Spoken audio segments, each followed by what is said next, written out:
जय शिवराय भावांनो, तुमचं स्वागत आहे नवीन एका व्लॉग मध्ये। चिकुड्याला जायचंय, आज हळद आहे, उद्या लग्न आहे। जातानाच स्ट्रगल चालू झाला। पोटराच्या लाईटीने जेवते पण दोन्हीतली एकाची कॉईल जळली होती। ताण लागल्या विहीर खंत्यात तशी गत झाली। शिवरायला लावून दिलं वडगावला, पण बुधवार होता, वडगाव बंद होतं।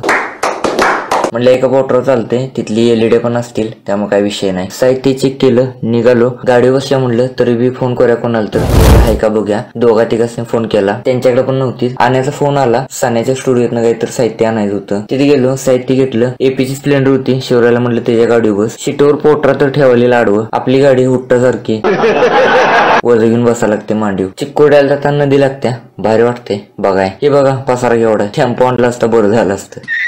गावात पोहोचलो, लोकेशन आण्यानंच 2-3 डोक चुकलं। गेलो तसं विचारत, फॅमिलीचं आवरायचं होतं तर कॅमेरा काढलं, पोटरा लावला आणि इथंच बॉम्ब झाली। लाईट 1-2 वेळा फ्लक्च्युएट झाली, होती ती बी कॉईल जळली। आण्याला फोन केला, म्हणलं कॉईल आहेत का बघ, नसेल तर मंडळातले एलईडी घेऊन ये पांढऱ्या। आत्ता सीझन चालू झालाय त्यामुळे अशी बॉम्ब, नाहीतर मटेरियल 3 डाव चेक करून जातोय। एक डामाला बांधली आणि एक पोटराच्या स्टँडला अडकवली। कार्यक्रम चालू झाला, सगळं प्रॉपर शूट घेतलं। सिनेमॅटिक करायचं होतं त्यामुळे सगळं डिटेल शॉट घेतलं। खरं सांगायचं तर त्या पांढऱ्या एलईडी मुळे स्किन टोन परफेक्ट आलाय। एवढी बोकडावांदाडी का आवडवल्या पुढल्या ब्लॉग मध्ये सांगणार, त्यासाठी लाईक आणि फॉलो करा।